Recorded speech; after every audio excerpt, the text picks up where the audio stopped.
এবার বলুন, মা হুয়া তাওহীদ? তাওহীদ কাকে বলে? তাওহীদ শব্দটি আরবি, আহাদা ইউহিদু তাওহীদান, ক্রিয়ামূল। এই তাওহীদ হলো একত্ববাদ। ওয়া হুয়া ইফরাদুল্লাহ সুবহানাহু ওয়া তাআলা বিমা ইস্তাহিক।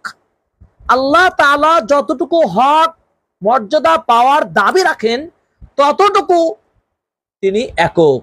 আল্লাহর একত্ববাদ ঘোষণা করা। এই আসমান জমিন সৃষ্টি করেছেন কে? পাহাড় পর্বত সৃষ্টি করেছেন কে? যত কিছু সৃষ্টি করেছেন এই সৃষ্টিকর্তা একমাত্র আল্লাহ সুবহানাহু ওয়া তাআলা। তিনি একমাত্র হক মর্যাদা পাওয়ার দাবি রাখেন। অতএব সকল ক্ষেত্রে একত্বের যে স্বীকৃতি, একমাত্র স্বীকৃতি একত্রের পাবেন কে? এক আল্লাহ সুবহানাহু ওয়া তাআলা।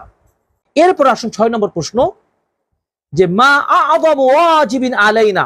একজন মুসলিম হিসাবে আমাদের উপর সবচেয়ে আবশ্যকীয় বিষয় কি?